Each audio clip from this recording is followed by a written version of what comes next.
Hey, thanks for joining me. So, again, as I'm digging through comic boxes, I found something that I'd bought years ago. It's almost 20 years ago at this point, that I forgot that I had. And this is not one of those things that I bought and forgot that I had, and then upon finding it again, I'm sad that I'd forgot about it. I am not sad that I forgot about this because I do not get it. I do not understand the appeal, and I don't know. If I was a good YouTuber, maybe do a little bit of research about whether or not this miniseries was successful in terms of financial gain for the company that provided it and made it, because we can talk about art should be creatively fulfilling and emotionally fulfilling, and you shouldn't have to worry about the money end of it, but that's absolutely a giant crock of shit. There's a lot of money involved to create this stuff, and why make it if you're going to go into the red, like if you're going to end up losing money? So they have to sell. And if you put, at the time, Neil Gaiman and John Romita Jr. on a title, I imagine it had to have been a big deal. My memory of it was that it was all very hyped up. Like, this is a big deal. He's coming to write for Marvel for the first time, I believe. Neil Gaiman, who has been over at Vertigo and wild success, like ridiculous wild success with Sandman and all related things. We all know about it. But then this is him coming along to write something for Marvel, I believe, for the first time. And I also believe I read somewhere, I think it's this, and please correct me if I have this wrong, that somewhere Neil Gaiman wrote a little blurb somewhere. I was looking for it in these books and I didn't see it, so maybe it was in a trade collection or something like that, where he said he was like giving thanks to, like, the creative team and this, that, the other, and at some point he put a line in there, and thank you to Todd, who made this necessary, which I understand is that Gaiman took on this job to make money to pay for his legal battles that he was having with Todd McFarlane against the rights of Angela and Coligostro, if I'm saying that right, from Spawn. We all know the McFarlane Neil Gaiman lawsuit thing. So I believe, if I'm right, that he took on this job to pay for that frickin' drawn out lawsuit thing. Because why pull money from your own pocket if you can just, like, go to Marvel and be like, what do you want? I'll write something and you're going to pay me a lot, and then you just write the fucking Eternals. So don't know how that all went down for sure. I do know, like I was saying, that I felt like this was a hyped up big deal, and I was like, well, I've heard a lot of really good things about this Neil Gaiman guy. I've read, to my knowledge, one thing. I think it was Death, the Time of Your Life. It was like a 3-issue thing, which I've got it here somewhere. I was just flipping through it yesterday. I don't get it. I guess there's just certain comics that are not for me, and I think comics should be a wide variety. There should be a huge swath of shit that I'm not particularly interested in available, because comics should have everything available for everybody, and they kind of basically do. You just have to know where to look. I know what I like. I know what I'm into, and the few things I've read, like 2 stories of death, the character, I think it was Death, the Time of Your Life, like I was saying. I don't get it. I didn't understand the appeal at all. It was just, when I'm looking for comic books, what was in that stuff was not anything I was interested in. The artwork was pretty dang good, but I did not get it. But everyone's like, he's one of the most respected writers ever. Everyone talked about how amazing he was. So I'm like, okay, I want to give this guy a fair shot. And then you get John Romita Jr. I was always on board. Well, I was going to say not always. It took me a little bit when I was younger to really get on board with his art. But by this point, I totally was. And then the Eternals. It's a bunch of characters that I'd only ever heard of. And then I'm like, it was a Jack Kirby thing, I think from the mid-70s, I think. And everyone kind of talked about him with this reverence of how amazing they were. But I'm like, I never saw comics of these guys. So if they're so revered, why were there no books out? So again, if you know, were there attempts to bring them back? Did they show up in other places? It's one thing if like they guest star in a few pages in Silver Surfer or something like that, but whatever it was that Jack Kirby did that was obviously very popular and well received at the time, why was this not a long going thing, at least to my memory? But bringing these characters back was like, all right, this is going to be a big deal. I'm like, okay, I've heard of these characters. I want to read about them. And so they got a 7-issue miniseries. 7 fucking books of this shit. And I collected them all because it was a big deal. These things were priced at $3.99 each 20 years ago. And I do not fucking get the appeal of these books in terms of characters and the story and the way it was written. John Romita Jr., he is 100% who he is. I got to give him this. He's been the most evenly kind of, how do I put it? He's the most even artist I've ever known. He's as good now as he was 20 years ago, and he's as good 20 years ago as he was 10 or 20 years before that. I don't know how long he's been drawing comics. I know he's an older fella. He's got to be in his 60s, late 60s, something like that.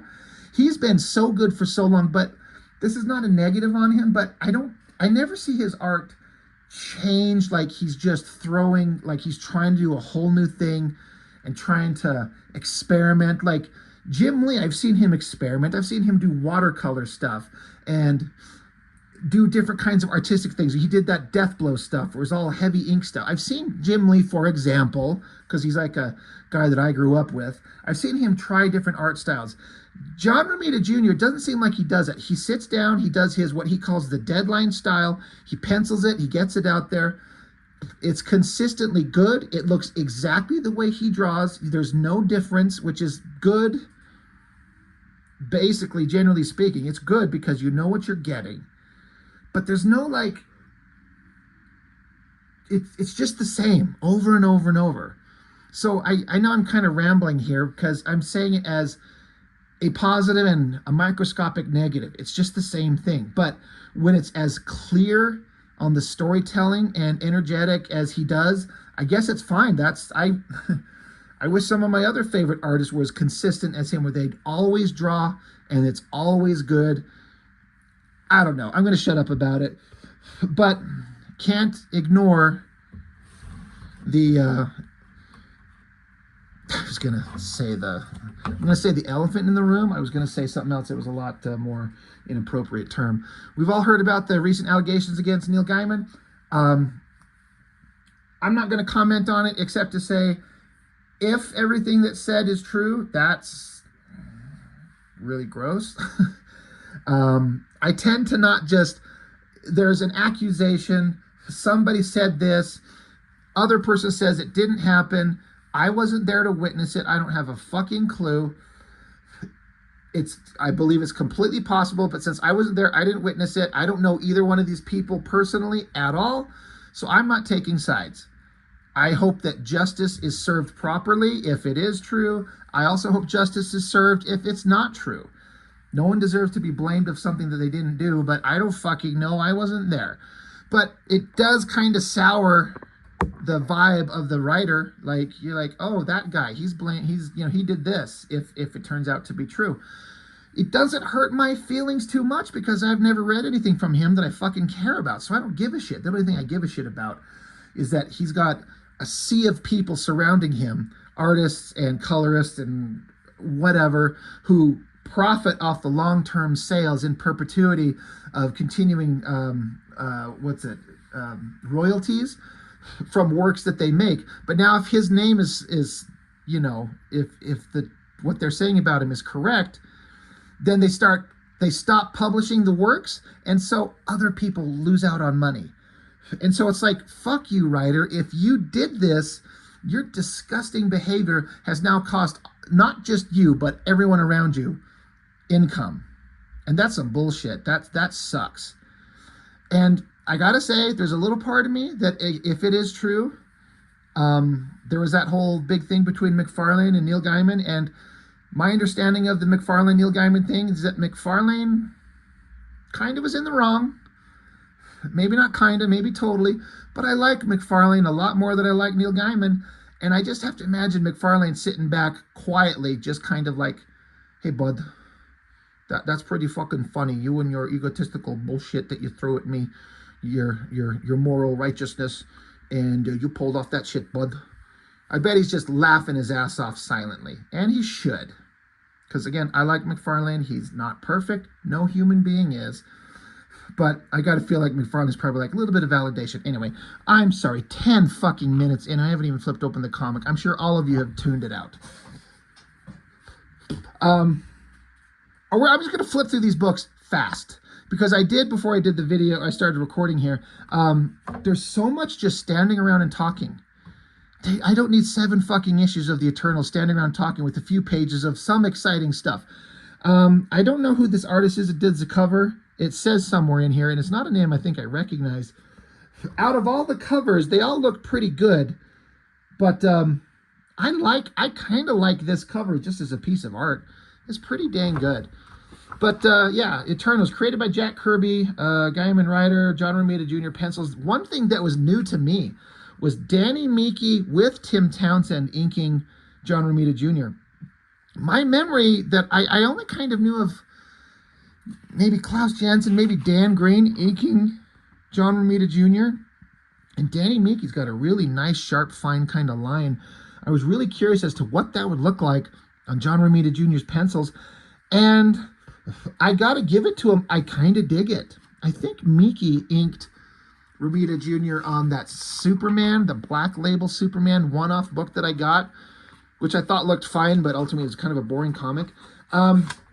In terms of shit that caught my attention and made me go, wow, right here. Again, I don't know anything about these Eternals characters, really, outside of the little bit I learned from them from that fucking god-awful movie. And then I looked up and kind of read about them. Their characters that were on Earth, they were seated there. The the Celestials were seeding life on planets, and then the Deviants. I gotta be honest, just hearing the concept sounds fucking boring to me. I'm just honestly, of the Eternals themselves, the characters. But I understand that they were very well received back in the 70s when it come out, and so everything kind of hinges on that former popularity. These celestial beings, I've seen these celestial creatures before in Marvel Comics, but I don't know anything about them. But this stuff, the uplighting, the inking on the textures is fucking mind-blowing to me. It looks so good. Let me bring it up close a bit. What Meeke was doing there, I have to imagine that, I mean, I don't imagine that John Romita Jr. was penciling it that detailed. This is Meeke adding his own vibe and flavor to the texture, and I love it. This visual made me go, ooh, this is great. This is neat. Hell yeah. It's one of my favorite things I've seen of these characters. It's so neat. But then it just comes back to real world stuff. And again, Romita, very consistent, reliable, easiest storytelling to follow. Backgrounds on every page that are perfect. But we have these long drawn out stories of people talking. And some of you have been giving me some shit because there's been several books that I've talked about where I'm like, I ain't reading this shit. I'm not interested. And I get it, but I'm like, I did read this. There's some stuff where I was saying, I ain't reading this. I know it sucks. Like some Evangeline comic books from Liefeld Studio. I don't need to read that shit. I know there's nothing there. This was Neil Gaiman. When they come out, I 100% read these books. And I collected all 7 of these things. And when I was done, I said, what a waste of fucking money. I did not get anything out of there. I kept waiting for it to blow me away. I wanted my mind blown. Like, I get it. I get these characters. I get the idea. I'm sure this, again, I said I read it, but I read them 20 years ago. I don't remember anything about it. There's comics I read 40 years ago that I still remember story beats and moments that affected me and stuck with me emotionally.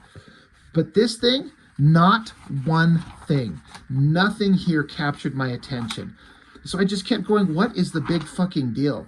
Now you stop here, big celestial beings, giant creatures stomping around, giant hand picking up a dinosaur. Again, visually, I'm like, oh, this is cool. But just pages of people talking like we just got done with. Bored there, but these things here, I'm just, oh, this is cool. This is fun. This is interesting. Weird creatures and monsters. So it started getting a little bit visually interesting. I'm on board with it. I guess they're giving a recap of the basic concept of the Eternals. That looks great. Man, Romita Jr.'s blocky style fits these celestial creatures, I think, really well. They're so weird and so creepy. I actually really love it. It's so neat.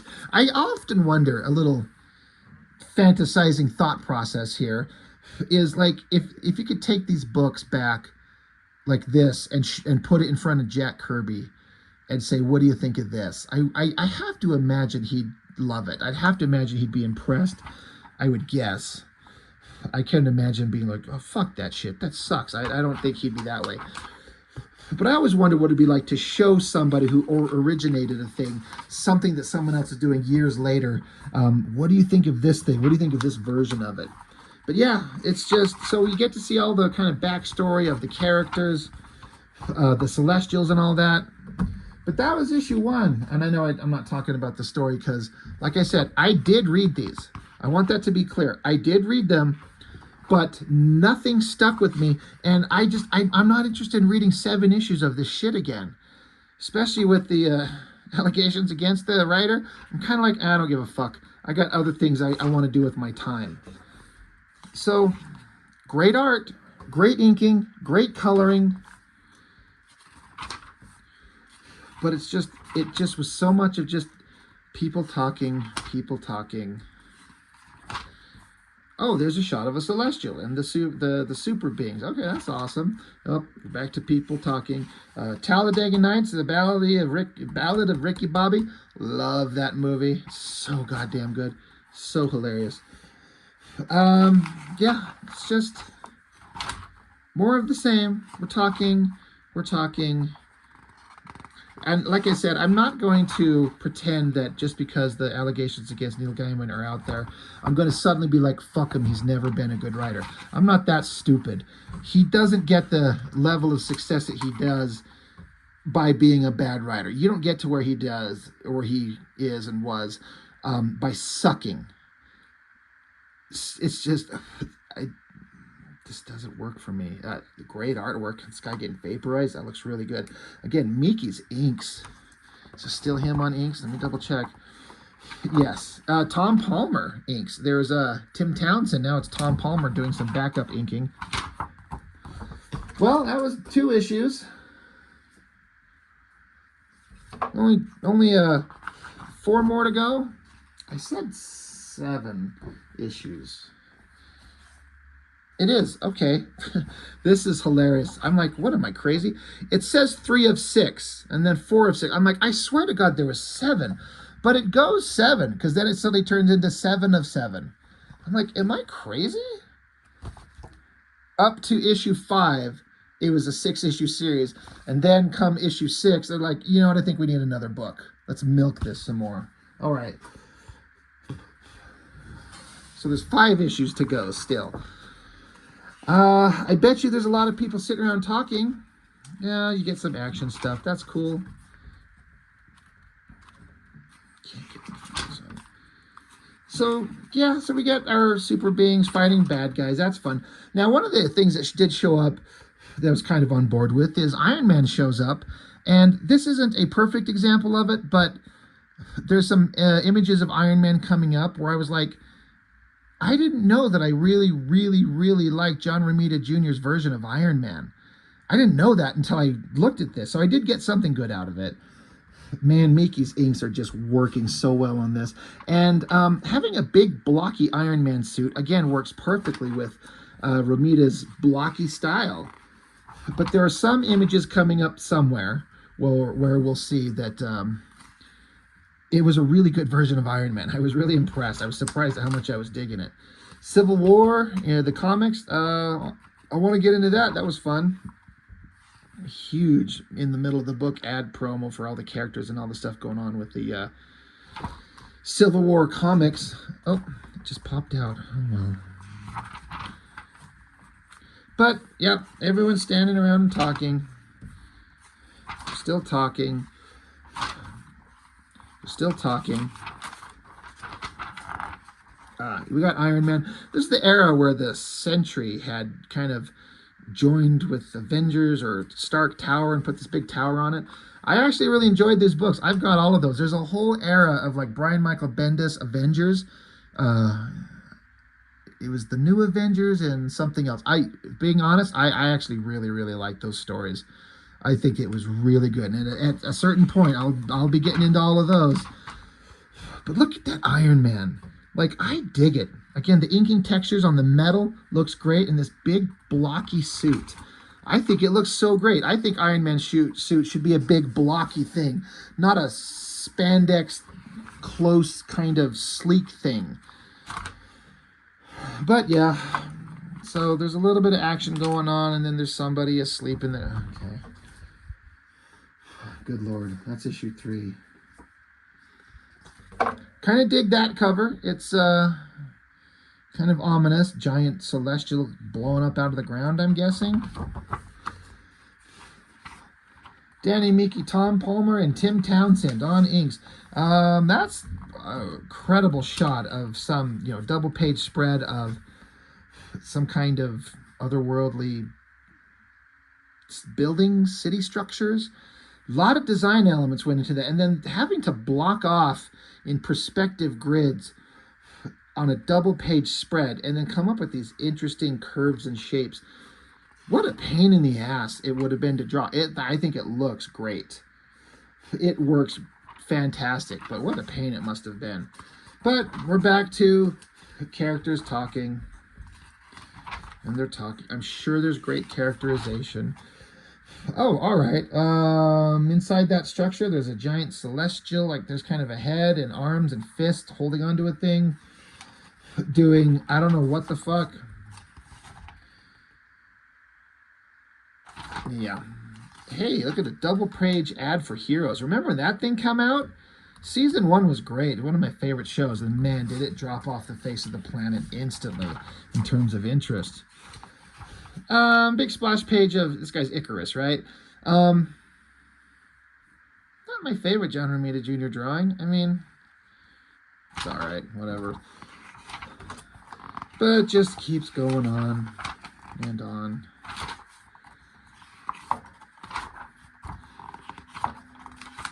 This is sometimes when I wish that I had a co-host who could sit here and chat with me and talk to me about what they think or what they like, or hell, what they even had for dinner last night, because I would be more interested in that than the story going on in these books. Yep, there's people talking. Some bad guys are monsters. I guess they're supposed to be the deviants. John Romita Jr. does good rainy city scenes. I've seen those a lot. It really works. He's got a style that works on that. I really like it. Great images all the way through here. Looks very wet and miserable. Casino Royale, hell yeah. That's one of my favorite Bond movies ever. But yeah, we got characters, and they dug a homeless guy up. Maybe it's Spawn. That'd be cool. There's some things with the coloring and the energy going on that makes these things kind of hard to see and understand what we're looking at. And I get that could be the point. A big swirling energy from a celestial would be chaotic and weird. Talking.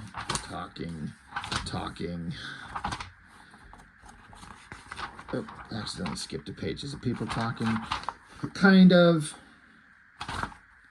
God, there's a huge amount of ads in this fucking book. Holy God, there's I almost call them commercials.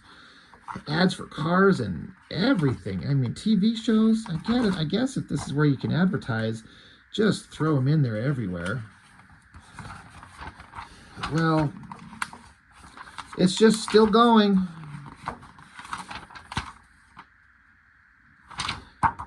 All right, there's something interesting. Again, I guess it's a giant celestial being buried in the ground. He's going to start coming up. The dreaming celestial awakes. All right, all right. 5 books in, there's something that's kind of got me like, all right, well, what's going to happen? Is it going to be interesting? Inks, Danny Meeke with Delperdang. It literally says it, Delperdang. Delperdang. Palmer and Jansen. So like Klaus Jansen on inks. Do you think that would stand out? Bad guy lizard monsters standing above giant dreaming celestial guy. PlayStation 2 game ad right in the middle of the book, of course. All right, giant creatures waking up. The Eternals are there. They're interacting. Maybe there's going to be some fighting and some action and some adventure, some fun. I don't know. This guy's got a giant mouth for a belly. I guess that'd be an easier way to eat. Just feed your gut literally, like directly. But again, now that we're 6 issues into it, I'm just like, I don't fucking care. One of the few things that I appreciated, as the things with the Celestials are going on, they cut to a scene. It says, in the blue city on Earth's moon, the Watcher feels the twist and tear of the cosmic flux, and if only for a moment, he cannot watch. Halfway across the Milky Way, Galactus pauses, a methane giant teeming with ammoniacal life, still half consumed. It has been 500,000 years. He had thought the matter dealt with and over, but the universe echoes in a way he thought he would never feel again, and Galactus remembers what it is to be afraid. So that stuff, I was like, ooh, that's ominous. It's a shame you took 6 issues to put something in here that catches my attention. So now we get Iron Man out here with the Eternals, and I guess they're fighting. I don't know what's going on, but I like all this stuff. I'm really digging Romita's Iron Man again. This girl throws him into the ground. He goes buried, he like digs into the ground really deep. Great textures, great storytelling, great composition from Romita. Oh, I guess some of the Avengers are on scene. You got what is this guy? He's a classic Avenger whose name is escaping me. Is it Giant Man? Is it the Wasp guy with the bug symbol? Yeah. Whatever. Anyway, he's there.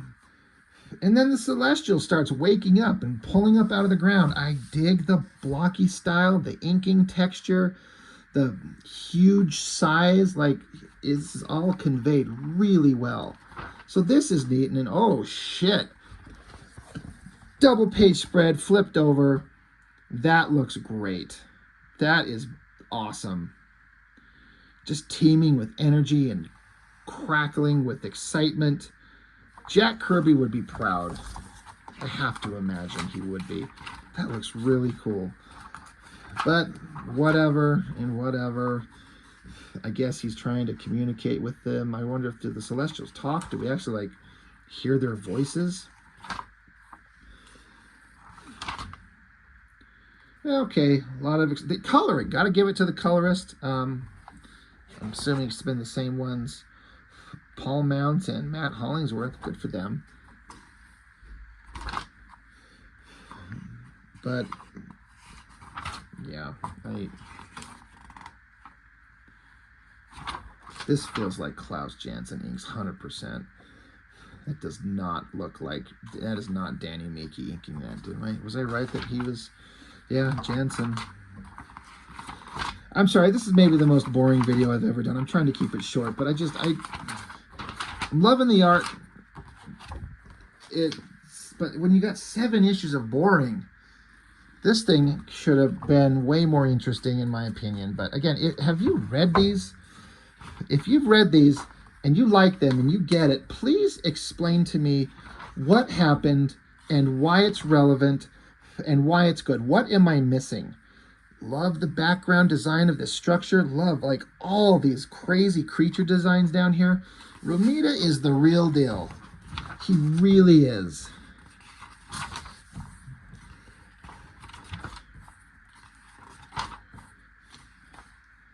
yeah, it's just the resolution of whatever. Giant celestial lizard creatures, the Eternals fighting. We're just going to get to the end of this thing because I got nothing else to say. And I'm sure you are all completely sick of listening to me. I don't get it. I don't get it. Whatever, it's wrapped up, and off they go, and it's the beginning. It's done. So, what was the appeal of this? Was it financially popular and successful? Did it change people's opinions? Was it a life-changing bit of comic work? Does anybody remember this? Did this leave any kind of lasting mark in the slightest? I remember being like, I tend to collect comics way longer than I should have. And I probably feel like I should have abandoned this long before, but as I was collecting it, I had the money to spend, and I'm like, I want to get it in my head that I was missing something, and I'm going to discover why Neil Gaiman is good and what was so interesting about these Eternal characters. Is it possible that there's a thing that can come out and only really be popular and interesting in that one era that it was created in by the one artist who did it the best, and it just never works ever again? And I'm speaking about Kirby on the Eternals in the 70s. Does it ever work again? Does that work a second time in the same way? And is it just kind of like constantly kind of relying on the popularity of the past rather than it being relevant and interesting in the future? Again, I don't know. I don't know anything about these characters and what their publishing kind of history is. But if you know, please chime in and let me know. What am I not getting about the story here specifically and the characters themselves? What am I missing? But that's all I've got, which is not much. I admit it. This is probably a really lame video. It's all I got. It's not much, except art's great, but God, what a boring read. What a long story. What a lot of money spent to collect these things. I'll never look at these things again. I haven't looked at these since I got them, so it's been 20 years almost. I'm going to pack them away and never look at them again. I need to start selling off some comics or something. Anyway, that's all I've got. Thank you for watching. I appreciate it. See you next time.